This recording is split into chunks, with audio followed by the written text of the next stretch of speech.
There are a few things more basic than brushing and flossing when it comes to proper oral hygiene, but you'd be surprised to learn how many of us are doing it wrong.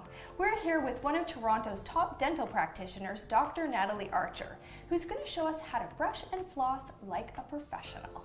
Hello, Dr. Archer. Hi, Rebecca. Okay, so how do we brush and floss like a professional? So you need some tools that everybody at home has. Yeah. Toothbrush, toothpaste, floss. Those are the basics. Okay, now what kind of toothbrush? Soft bristled toothbrush, a clean toothbrush. Ideally, you should keep it for around 3 or 4 months. And so that's the first tool. Okay, and the toothpaste? And the toothpaste. So oftentimes, this actually should be enough to last you for 3 months. Oh, because you only use a little bit. You're using a pea-size amount. So Okay. technically, if you're seeing your dentist or dental professional every 3 or 4 months, You should never need to buy it. or a toothbrush. Oh my goodness. And they give you the best ones anyways, right? So it's just something to think about. Okay.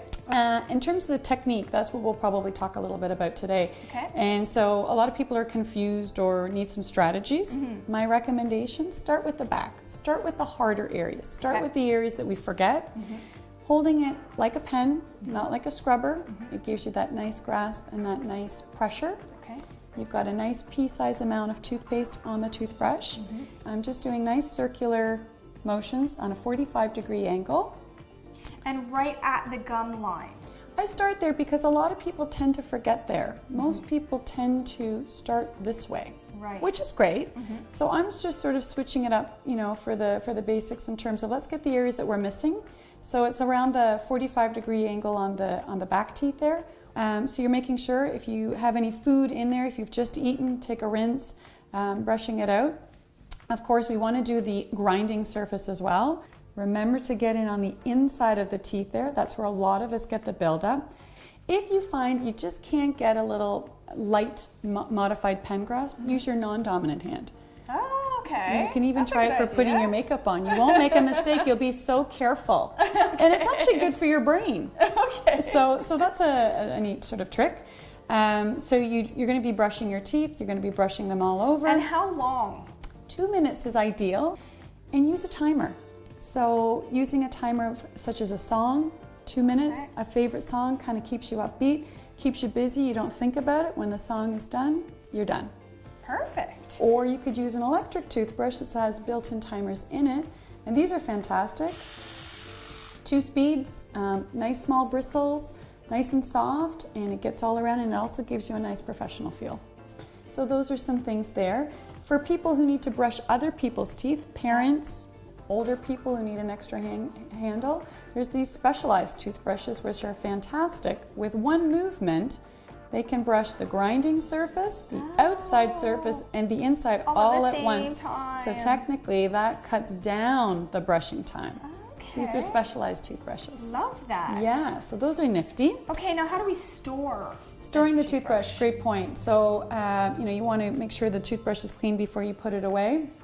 And ideally you want to put it up facing the ear. You don't want to be putting it downward. Okay.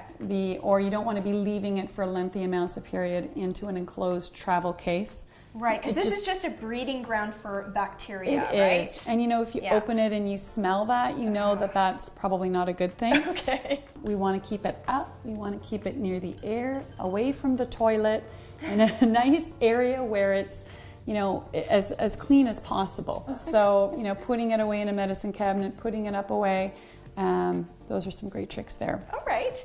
And now you've got some other, floss. Yes, the dentist and dental hygienist's Yes. favorite tool. The technique here is kind of neat as well if you've never seen it, but you take an arm's length of floss or a little bit longer. You use your middle finger, which is what they were designed for, to hold floss perfectly. I'm going to get you to hold Denny for me. Okay. And you're using it kind of like as a teeter-totter. The key is when you're flossing, you're not just snapping the floss down and up, which most people do to remove food. You really want to clean around that gum area. I'm doing a nice C shape around one side of the tooth and a nice C shape around the other side of the tooth. Most people, they're afraid. They take it out, they see the blood, they feel a little bit of discomfort and they stop. Keep going. Keep flossing and floss each tooth. Any tooth you want to keep, you floss that one. That's good. And none of us want gum disease. No. That is not a fun thing. No. And you know, gum disease leads to tooth loss. And if you ask any person usually out there, one thing they don't want to do, nobody wants to lose their teeth. You only have one set. This is it. Okay. Yeah. All right, now what are these? These are I just brought some little accessory tools that make flossing fun. Okay. Or that are an adjunct to our basic tool.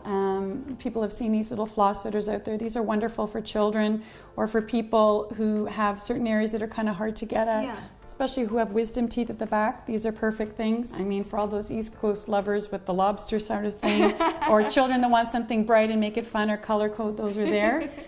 For people who have spaces between the teeth and maybe flossing doesn't work for them because extra stuff gets stuck in between, these little bristles make it a real breeze, and it feels pretty good in massages. Yes, I love those. Oh, do you? It feels like you're like itching a scratch or scratching an itch. Scratching an itch? Yeah, it well, feels really good. Good. And so, you know, keep doing that. They're disposable, but you can use them several times until the little tusks off there go away. And then some people also like the little wooden stimulants. Yeah. Same kind of thing.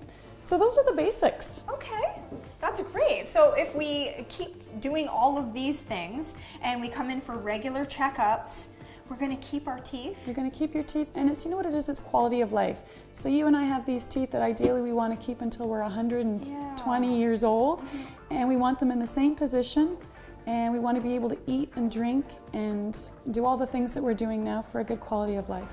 That's awesome. Thank you very much. You're welcome.